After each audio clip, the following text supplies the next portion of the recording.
بسم الله الرحمن الرحيم. وعن أبي أسيد الأنصاري رضي الله تعالى عنه أنه سمع رسول الله صلى الله عليه وسلم يقول وهو خارج من المسجد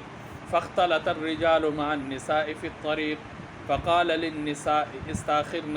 فإنه ليس لكن أن تحققن الطريق عليكن بحافات الطريق فكانت المرأة تلقص بالجدار حتى أن ثوبها لا يتعلق بالجدار رواه ابو داود او كما قال علیہ الصلاۃ والسلام. حضور نبی کریم صلی اللہ علیہ وسلم کے صحابی ہے حضرت ابو اسید انصاری رضی اللہ تعالی عنہ. حضور نبی کریم صلی اللہ علیہ وسلم کے دور کا ایک واقعہ جو کسی مجلس کے اختتام پر پیش آیا تھا یا نماز سے فارغ ہونے کے بعد کا واقعہ ہے. حضور نبی کریم صلی اللہ علیہ وسلم نماز پڑھا کر باہر نکلے تھے مسجد سے یا واعظ و نصیحت اور خطبہ دے کر باہر نکلے تو آپ صلی اللہ علیہ وسلم نے باہر راستے کا منظر دیکھا جس میں مردوں کا اور عورتوں کا اختلاط ہو رہا تھا. یعنی مرد بھی نکل رہے تھے، عورتیں بھی نکل رہی تھیں. کچھ عورتیں جا رہی ہیں، درمیان میں مرد ہے، مردوں کے پیچھے عورتیں ہیں. یعنی ایسے مل جل کے وہ راستے میں چلے جا رہے تھے. حضور نبی کریم صلی اللہ علیہ وسلم نے جب یہ منظر دیکھا تو آپ صلی اللہ علیہ وسلم نے صحابیات کو ایک حکم صادر فرمایا اور ان سے مخاطب ہو کر آپ صلی اللہ علیہ وسلم نے فرمایا استاخرنا، اور تو تم ذرا پیچھے ہو جانا. فَإِنَّهُ لَيْسَ لَكُنَّ أَن تَحْقُقْنَ الطَّرِيقَ، کیونکہ تمہارے لیے یہ مناسب نہیں ہے کہ تم راستوں پر قبضہ کر لو یا راستوں کو جو ہے وہ بند کر لو. علیکن بحافات الطریق، زندگی میں اگر کبھی ضرورت کے درجے میں باہر نکلنا ہو تو راستے کے تحققن الطریق، راستے کے درمیان میں چلنا یہ تمہارا کام نہیں ہے، بلکہ تمہارا کام ہے راستوں کے کناروں کو لینا اور سائیڈ پر چلنا. یہ تمہارا کام ہے اور یہ تمہارا حق ہے. دیکھا جائے راستے میں کتنی ایک دیر مل کر انہوں نے چلنا تھا، کتنی ایک دیر کے لیے اختلاط کی صورت تھی. 2 منٹ 3 منٹ، جس کا گھر قریب تھا آتا گیا، عورت اپنے گھر میں داخل ہوتے گئی، مرد کا گھر قریب تھا تو مرد بھی اپنے گھر میں داخل ہوتے گئے. لیکن حضور نبی کریم صلی اللہ علیہ وسلم نے عورتوں کے اس مختصر اختلاط کو بھی پسند نہیں فرمایا اور ان کو حکم دیا کہ جہاں کوئی ایسی مجبوری کے درجے میں نکلنا ہو تو تمہارا کنارہ کش ہو کر تمہیں چلنا ہوگا اور سائیڈ پر چل کر جو ہے تمہیں چلنا ہوگا. اب ایک بات مجھے اور آپ کو سمجھنی ہے. کوئی بندہ کہہ سکتا ہے کہ اس وقت عورتوں کا کیا کام تھا؟ اس وقت حضور نبی کریم صلی اللہ علیہ وسلم جو نبی تھے، نئے نئے احکامات نازل ہو رہے تھے. عورتوں کا مسجد بھی جانا ہوتا تھا، جمعے کے خطبے میں بھی جانا ہوتا تھا. ویسے کسی واعظ و نصیحت کی صورت میں بھی عورتوں نے مسجد جا کر واعظ و نصیحت سننی ہوتی تھی. لیکن اس وقت بھی آپ صلی اللہ علیہ وسلم نے جو ان کو تعلیم دی وہ تعلیم یہ تھی کہ تم جب بھی کوئی ایسا موقع بن جائے تو تم اختلاط سے اپنے آپ کو بچانا. دوسری بات، آج کل کے ہمارے جو لبرل قسم کے لوگ ہیں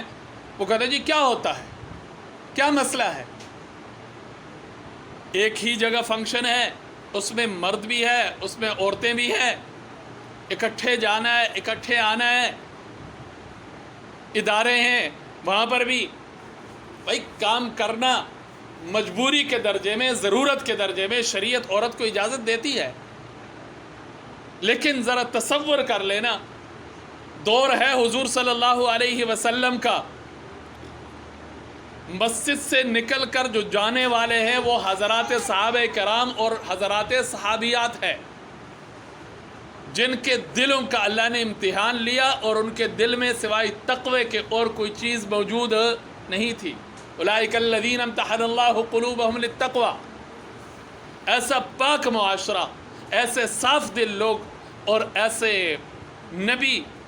اور امام الانبیاء کے صحبت یافتہ لوگ، حضور نبی کریم صلی اللہ علیہ وسلم نے ان کا آپس میں جو اختلاط تھا، عارضی تھا، وقتی تھا، چلتے راستے میں تھا، اس کو بھی آپ صلی اللہ علیہ وسلم نے پسند نہیں فرمایا، بلکہ اسی وقت عورتوں کو حکم دیا کہ تمہارا کام ان کے درمیان چلنا نہیں ہے، تمہارا کام ان کے موڈے سے موڈے ملا کر چلنا، قدم سے قدم ملا کر چلنا تمہارا کام نہیں ہے، بلکہ تمہارا کام یہ ہے کہ اگر مجبوری کے درجے میں کہیں گھر سے نکلنا ہو تو کیسے چلا جائے، علیکن بحافات الطریق، راستے کے کنارے پر چلنا۔ پھر صحابیات ہیں، ہم تو کوئی بھی حکم ہو سن کر اگنور کر جاتے ہیں، کوئی بھی حکم ہو مولوی کی باتیں ہیں۔ صحابیات ہے، حضور صلی اللہ علیہ وسلم کا حکم اتنا ایک اپنے دماغ پر بٹھا لیا اور دل سے قبول کیا۔ فکانت المرأة تلقص بالجدار، پھر اس واز کے بعد اور اس نصیحت کے بعد، اس حکم کے بعد عورتوں کا یہ معمول بن گیا کہ دیوار کے ساتھ ایسے لگ کی چلتی تھی، راستے کے ایسے کنارے پر چلتی تھی کہ بعض اوقات جو ان کے چادر کا کپڑا ہوتا تھا وہ دیوار کے ساتھ چپک جاتا تھا۔ تو یہ میرے اور آپ کے لیے پیغام ہے کہ ہم اگر مجبوری کے درجے میں چلنا ہو، اور یہ جو قبائلی علاقے ہیں یا جن تک آج تک جو ہے وہ اب تو ہر جگہ تقریباً یہ چیزیں میڈیا اور یہ چیزیں پہنچی ہوئی ہے، مگر ہمارے علاقوں میں نے خود دیکھا ہے، سامنے سے مرد آ رہا ہو تو عورت یا بیٹھ جاتی ہے ادھر راستے کے کنارے پر، یا کنارے پر منہ دوسرے طرف کر کے جو کھڑی ہو جاتی ہے۔ شہروں میں کیا ماحول ہے، ہمارے ہاں کیا طریقہ ہے، کیا ترتیب ہے؟ ایسے راستے کے درمیان میں ببر شیرنی بن کے چل رہی ہے کہ بس پورا راستہ اس نے یا خریدا ہوا ہے یا اس گلی اور اس بازار کے یہ جو ہے ایسی ڈی سی لگی ہوئی۔ بھائی عورت کا ہی کام نہیں ہے، عورت کو اللہ نے پردے میں پیدا فرمایا،